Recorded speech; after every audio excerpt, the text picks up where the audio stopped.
Hey guys, welcome back to our channel. So today I thought I'm gonna sit down and I'm gonna film kind of our family story. We get a lot of questions about our family, and that's fair. I mean, from just looking at us, you can tell that we're not your average family. We're not a typical family. We didn't kind of come together in a typical way that a family does. So people have a lot of questions, and that is totally okay. We're not ashamed of the way our family came together. We absolutely love adoption. We love to advocate for adoption. I just kind of want to take you guys from my husband and I getting together and getting married until where we are now with our family with 5 kids and 2 biological and 3 adopted and all of that. So I feel like this is like the perfect way to share with you guys and answer a lot of the questions that we get all the time while still being able to kind of protect the privacy for our family that we want to. Yeah, so hopefully by the end of this video you guys will feel like you know us a little bit better. We love having you. We love having you watch our channel. You guys are like the best subscribers ever.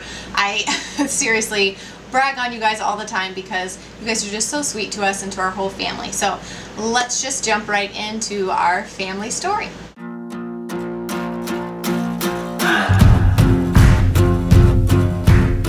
So if you've watched any of my Q&As and stuff like that, then maybe some of this information is going to be repeat for you. I'm just going to kind of start from the beginning and give you guys the Cliff Note version of our story. So my husband and I, his name is Christopher. He goes by his initials CR, which is something that his grandparents, I believe, started when he was really little. So it's just kind of always been what he's gone by. So I usually call him Christopher or CR. So we went to the same middle school.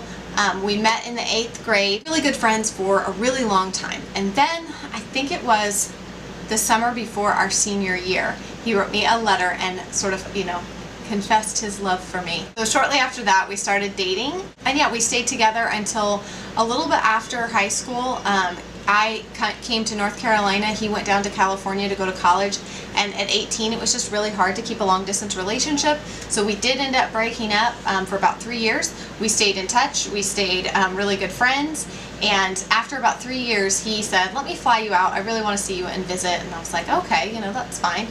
So he bought me a plane ticket and flew me out to Oregon because at that time he had transferred up to play baseball at college up there.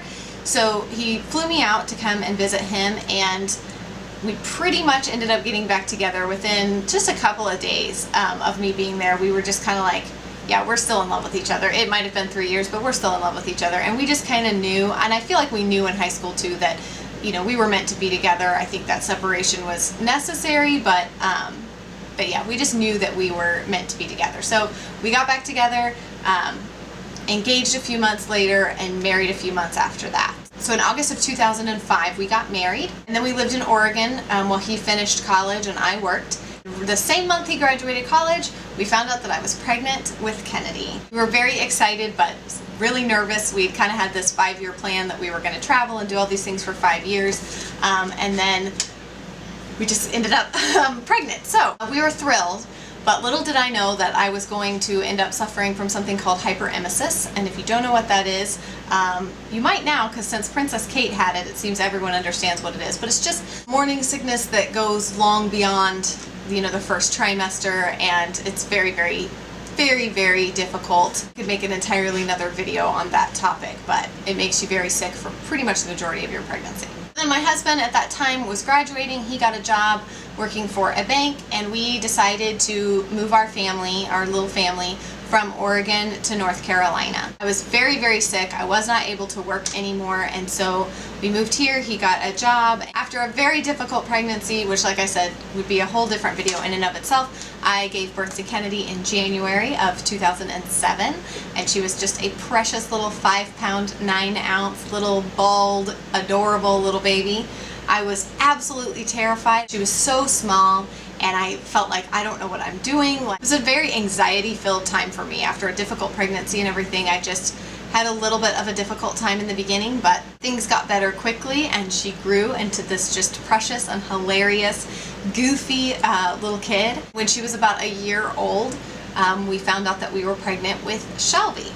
And once again, I had hyperemesis, and this time it was a lot worse than it was when I was pregnant with Kennedy. I ended up basically laying in bed, hooked up to IV machines with home health nurses coming to my house every single day until I was about 18 weeks. They were finally able to come up with a medication concoction that seemed to help me enough and kind of get things turned around. So I did start feeling better about halfway through her pregnancy. And I ended up carrying her to full term.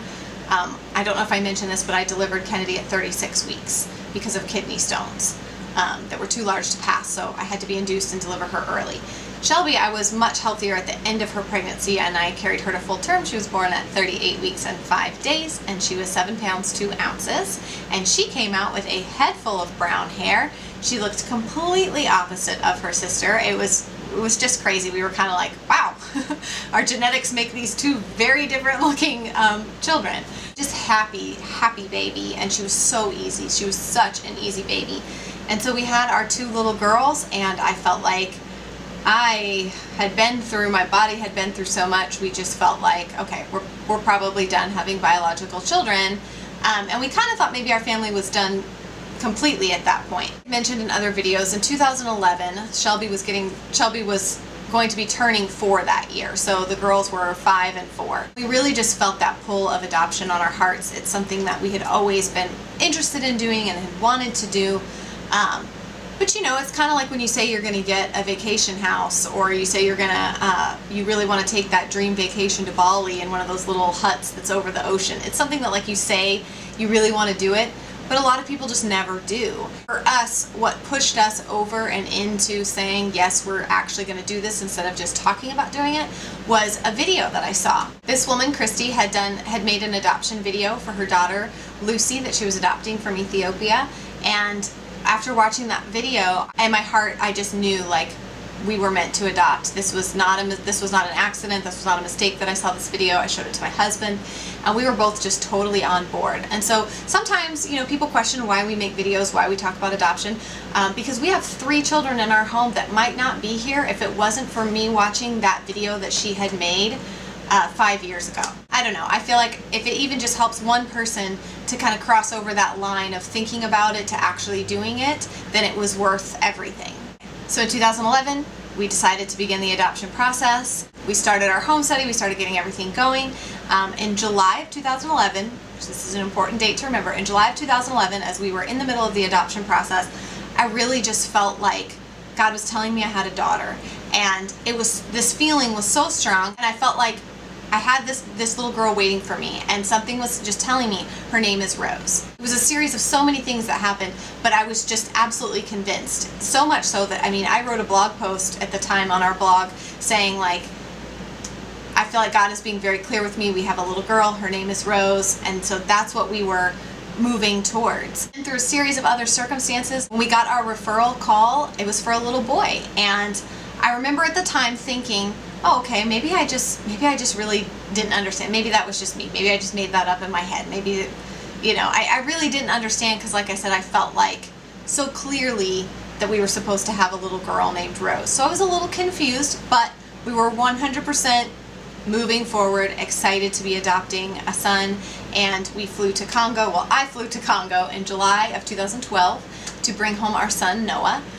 He was 9 months old at the time. I stayed in Congo for about a month working on paperwork, finishing things up to be able to bring him home. It was a life-changing trip for me, absolutely 100% life-changing trip for me, perspective-changing trip. I am not the same person I was the day that I got on that plane. So we brought him home in August, and he just fit right into our family. We were just so crazy in love with him. And a few months after Noah came home, we called our home study office and said, can you guys update our home study? We'd like to, you know, do a domestic infant adoption. She was like, yeah, sure, absolutely. So Noah was doing wonderful. She felt like that was, you know, everything would be okay. So we began that process in like December of 2012, and then in February of 2013, we got a call from an attorney that we had been working with about a birth mother that had viewed our profile and was really interested in our family adopting her baby. So we began walking out that process with her, and we absolutely fell in love with her. And I don't want to talk too much about her or her circumstances or anything like that. We loved her dearly, and we were very, very excited to be chosen by her to parent her baby. It was a little girl, and she was due in May. And like I said, so we walked out that process with her from February to May. And unfortunately, the week that she was due to have the baby. I had my bags all packed, ready to go, all the baby stuff, like everything ready, and we got a call from our attorney saying that she had just changed her mind. And there's a lot more to that. There's a lot more to that story. I'm just not going to go into it for lots of reasons. We're devastated. I would be lying if I said that I wasn't totally devastated. So we kind of felt like, oh, we need some time off. We needed to financially recover from a failed adoption, and we needed to emotionally recover. So we took the summer off. We just spent the summer with the girls and Noah. We took them to the beach. We just had a great summer together as a family of 5. And after the summer was over, we contacted our adoption consultant and said, okay, I think we're ready to start, showing our profile book again. I think we're ready to kind of jump back in. And she was like, okay, great. And we kind of went back and forth on a few different situations. Nothing, was really working out. And then one day we got an email about a little baby who was already born. And we said, absolutely yes. Again, I don't want to go into too much detail about all of that. But he was in another state, a few states away from us, and we did have to wait out some court processes and stuff, so we didn't actually end up being able to go pick him up until he was about 7 weeks old. So I drove down to the state that he was in. It was a very short trip. It was literally like 48 hours, so we drove down, picked him up, and had a court hearing thing that we had to wait for, and then came home. So it was very quick, and we brought him home the day before Thanksgiving.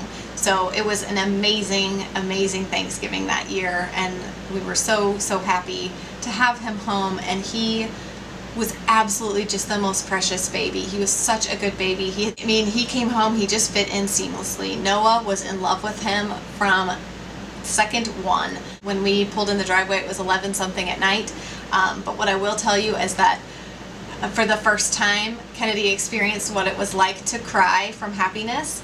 And it was just so precious. I handed him to her. She was sitting on the couch. I handed Jonah to her, and she just started crying, and she looked up at me and she was like, Mom, I don't know why I'm crying. I'm happy. Why am I crying? And I was like, honey, this is your first experience with being so happy that it makes you cry.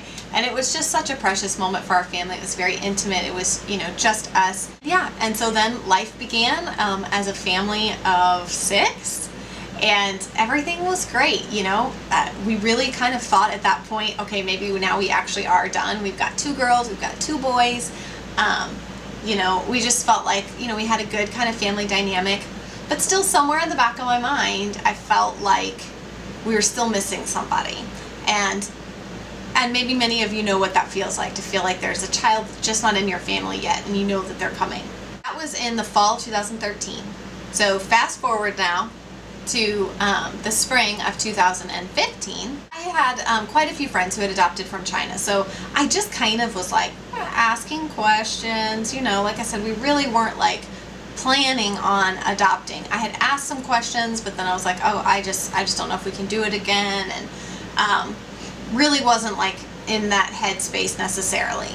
But one day I was scrolling through Facebook, and a friend of mine that had adopted, she has a great blog, a very popular blog, and she had shared an advocacy post, which she had never done before. She had never advocated for a specific child. And I saw this post, and as I scrolled by this little girl, I was just immediately kind of took my breath away. She was so beautiful, and her name was Rosie. And if you remember back to when I said that I felt like we had a little girl and her name was Rose, and I was like, wow, that's weird. So I opened the post and I started reading about her, and she had Down syndrome, which was something we had always been very open to and had always talked about. So we just kind of started reading about her and her personality and all these things, and we just, were kind of like, I don't know. So I sent an email to the agency and I said, can I view her file? Filled out pre-application stuff. They sent me her file. Well, that was the same weekend that I had gone to the beach with my mom friends like we do every year. And so her file came through, but on my phone I couldn't open it because of the type of file that it was, like zip file or whatever. I don't know. I don't understand technical stuff that well. But I couldn't open it from my phone, and I didn't have my laptop.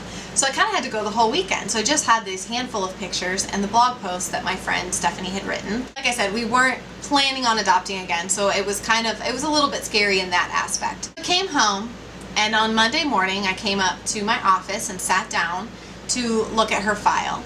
And I remember after the weekend of praying and thinking, I kind of honestly had just kind of told God in my head, like, I need a sign. I need something that says that we're supposed to do this, because I don't know if I can go out on this limb again. I don't know if I can do this again. Felt like I needed some kind of a sign. And I opened up her file, and in the top right hand corner it said her birthday, which was July 30th, 2011.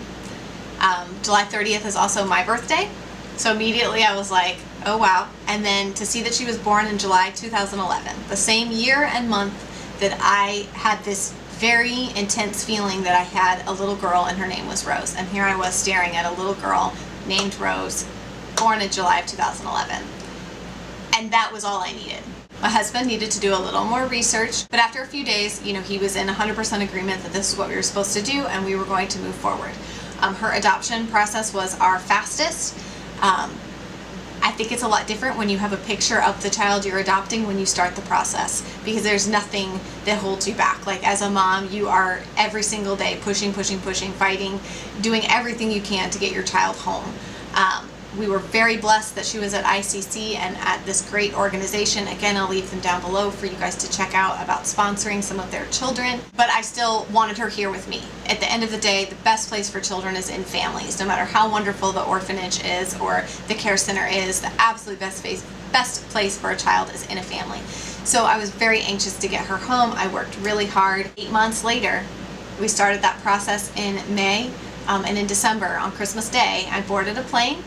And we celebrated Christmas a day early with our kids here, and on Christmas Day, myself and my sister boarded a plane to China and spent 2 weeks in China, completing the adoption process and bringing Rosie home. Like I said, she came home January 7th, and she's been home for 6 months now. She's doing amazing. All of our kids are just incredible kids, and we feel so very blessed and lucky that we get to be their parents, all 5 of them. Now we are a family of 7, and we are very happy and feeling very full with our family the way that it is right now. I don't know. We always get asked if we'll have more kids. I've answered that in a separate video. I don't know. It's not on the horizon for us right now. Right now we're just very happy with the way our family is. We've got a lot of fun things coming up, a lot of things we're excited about, some big adventures that we might be taking really soon with our kids. So hopefully y'all enjoyed this video and kind of getting to know us and hearing our story and how we all kind of came together to be this family that we are today. We're just so grateful for each and every one of you guys. Your comments put smiles on our faces every day, and we love having you guys here, and sharing our lives with you has been really amazing, and we hope to continue to do so. Thank you guys so much. I will talk to you guys again soon. Bye.